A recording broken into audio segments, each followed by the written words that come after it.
네, 반갑습니다. 네, 저는 별을 사랑하고 별을 좋아해서 여러분들에게 별을 많이 알려주고 싶어하는 천문대장 김영진이라고 합니다. 별에 죽고 별에 사는 이분. 세상에서 별이 가장 좋다는 천문대장 김영진 아저씨가 틴틴 인터뷰를 찾아왔는데요. 대장님은 언제부터 별을 좋아하셨어요?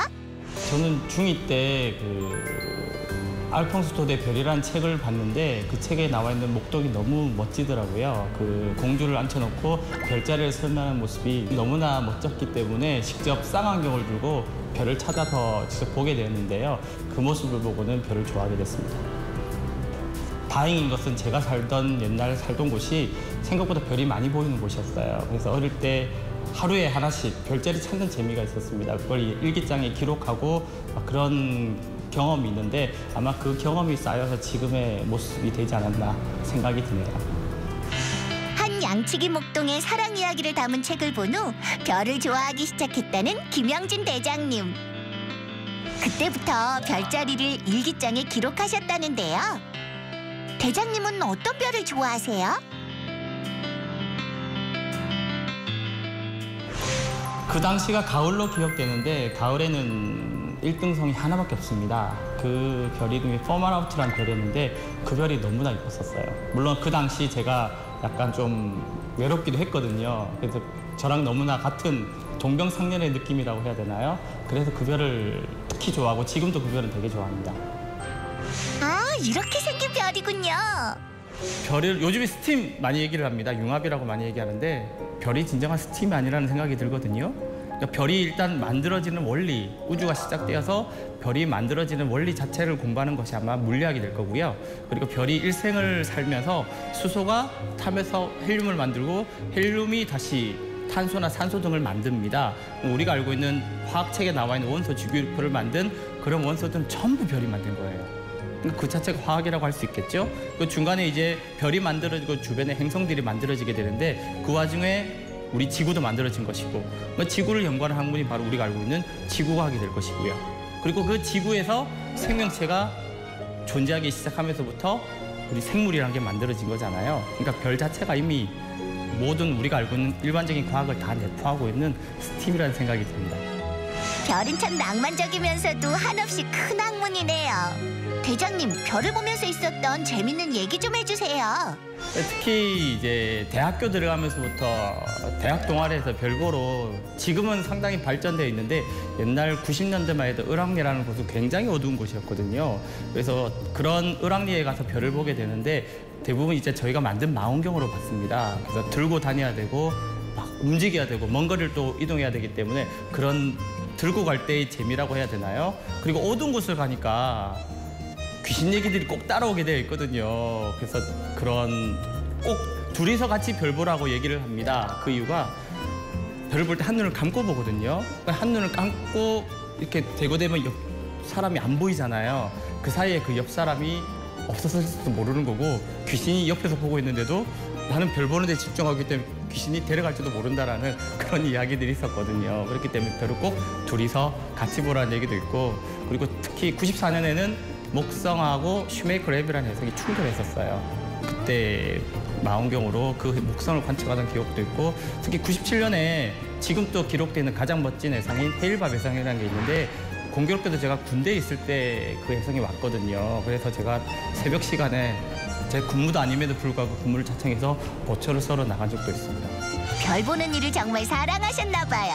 근데 저도 대장님처럼 별자리에 대해 잘 알고 싶은데 어떻게 하면 되나요?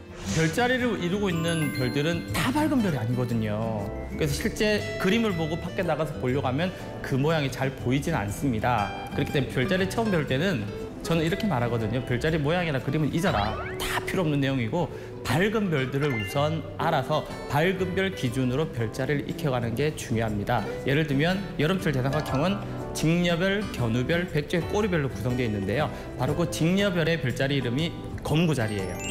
그리고 견우별의 별자리가 독수리자리, 그리고 백조의 꼬리별은 당연히 백조자리의 구성원이겠죠. 그런 식으로 별자리를 하나 둘 익혀 나가는 거거든요. 그리고는 그 삼각형을 통해서 주변의 별자리를 더 확장해 나가는 방식으로 이렇게 배우는 게 훨씬 낫지 않을까 싶습니다. 그리고 또 하나 가장 예를 제가 잘 드는 게 부산은 우리 친구들이 잘 알잖아요. 우리나라에서 부산의 위치. 지금 우리나라 지도 익힐 때 부산 위치 잘 아는데 김해가 어디냐 그러면 잘 몰라요. 김해가 어디지? 김해가 어디예요? 라는 생각을 많이 하게 되는데 부산 옆이라고 하면 위치를 대번에 알 수 있습니다. 그런 역할을 하는 게 바로 1등성들이죠. 1등성을 먼저 배우는 게 가장 중요합니다. 근데 대장님, 낮에는 별 볼 일 없다는 말이 있는데 사실인가요? 우리가 흔히 하는 얘기 있지 않습니까? 낮에 별 볼 일 없다라고 하는데 그렇진 않아요. 낮에도 별 볼 일이 있는데 특히 금성 같은 경우는 정확한 위치를 찾아갈 수 있는 망원경이라면 낮에도 볼 수 있는 대표적인 천체입니다. 그리고 모양도 변하기 때문에 초승달 모양 혹은 반달 모양의 금성도 볼 수도 있고, 그리고 직녀와 같은 1등성들은 낮에 떠 있으면 눈에만 보이지 않을 뿐이지 망원경으로는 볼 수 있어요. 별똥별이 떨어질 때 소원을 3번 빌면 이루어진다는 말이 있던데요. 별똥별 같은 경우는 순식간에 떨어지게 되는데 보통 아이들에게 제가 이런 말을 합니다. 별똥별이 떨어질 때 3번 소원을 빌면 이루어진다라고 얘기를 하거든요. 하지만 우리 친구들이 별똥별을 볼 때는 3번 빌겠다라고 다짐을 하지만 떨어지는 순간 전부 와 하고 끝날 것이다. 그러니까 절대 소원을 못 빈다라고 얘기를 하거든요. 그러니까 별똥별이라는 게 실제 떨어지는 속도가 엄청 빠르고 순식간에 지나가 버리기 때문에 탄성 한번 지르면 이미 사라지거든요. 그래서 소원을 빌기란 어려운 일이 아닌가 싶기도 하고요. 그 아이들한테 이런 얘기도 하는데 말로 3번 외치기가 어렵잖아요. 그래서 속으로 이제 객관식으로 제가 정해놓으라 그러거든요. 1번은 뭐, 2번은 뭐. 그래서 떨어지는 순간 111 하면 끝나는 거잖아요. 근데 그 와중에도 별똥별이 떨어지면 와 하고 끝나요. 그러니까 거의 소원을 비는 건 불가능하다고 생각하시면 됩니다. 도시에서는 별을 잘 볼 수 없는 거죠? 그 도시에서 별이 아예 안 보이는 건 아니고요. 가로등이 바로 위에 있기 때문에 그 희미한 별빛이 눈에 보이지 않는 거죠. 그렇기 때문에 가로등보다 위쪽에 있는 옥상이라는 공간 같은 곳을 이용하게 되면 실제 많은 별을 볼 수 합니다만 바로 보이는 건 아니고요. 1분 정도 시간을 필요로 합니다. 예를 들면 주무실 때 처음에 불을 딱 끄면은 아무것도 안 보이잖아요. 그러다가 한 1분 정도 지나면 뭔가가 보이기 시작한다는 얘기인데 우리 눈의 동공이 확장이 됐다는 뜻입니다. 우리 눈 동공이 확장됐다는 얘기는 희미한 별빛도 충분히 볼 준비가 되었다라는 건데 바로 그런 과정이 필요한 거죠. 옥상에 올라가서 한 1분 정도 지그시 눈 감고 있다가 하늘을 보시게 되면 생각보다 도시에서도 많은 별을 볼 수가 있습니다. 이게 무슨 말이냐면 그 1등성 밝은 별을 말씀드리는 건데 시골에서는 모든 별이 다 잘 보이잖아요. 근데 도시에서는 밝은 별밖에 안 보여요. 그러니까 그런 모양을 만드는 별들이 바로 1등성이라는 별들인데 그런 별들은 도시에서 오히려 더 잘 보입니다. 별에 대한 오해와 진실 다 풀렸어요. 이번엔 재밌는 별자리 얘기 좀 해주세요. 별자리 이야기라고 하면 뭐 우리가 알고 있는 건 대부분 서양 별자리잖아요. 서양 이야기들로 구성되어 있는 신들의 이야기 솔직히 별로 와닿진 않아요. 신들의 영역이 우리 영역이 아니니까. 그런데 우리나라 별자리가 있다라는 건 아세요? 옛날 우리나라에도 우리만의 별자리가 있었어요. 천상열차 분야지도라는 별지도에 우리 이야기만을 담은 주로 이제 왕과 신하의 이야기 그리고 백성의 이야기들로 구성되어 있는데 그중에는 그 시리우스라는 별이 있습니다. 근데 그걸 천랑성이라고 부르거든요. 하늘 늑대별이라 그래요.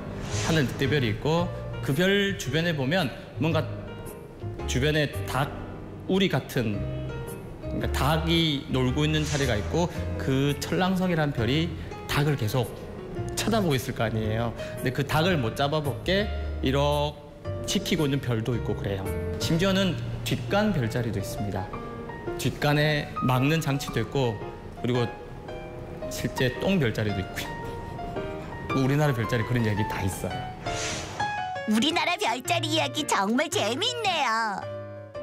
그 10,000원짜리 지금 보시면 단순히 화폐로만 생각하시기 쉽겠지만 그 속을 보시게 되면 별에 대한 여러 이야기들이 다 들어가 있습니다. 특히 뒷면에 보시면 우리나라에서 가장 큰 도약이란 이름을 갖고 있는 망원경도 있고 그리고 세종 때 만들어진 혼천이라는 별 관측하던 도구가 있고 그리고 그 뒷면에 동그라미들이 마구 찍혀있는 것들을 볼 수가 있는데 그게 옛날에 만들어진 천상열차 분야지도라는 우리의 멋진 별자리가 10,000원짜리 뒷면에 숨겨져 있는 거죠. 네, 그리고 앞면을 보시게 되면 일월오봉도라는 그림이 있는데 일월은 말 그대로 태양, 달, 그리고 오봉도는 예전부터 알려져 있던 오행성, 수성, 금성, 화성, 목성, 토성을 일컫는 오봉이라고 생각하시면 됩니다. 그 그림이 지금 만원짜리 앞면에 그려져 있습니다. 우와, 천문학 얘기 정말 재밌어요. 이번엔 틴틴 친구가 궁금한 점이 있대요. 천문대장이 되려면 무슨 공부를 해야 되나요?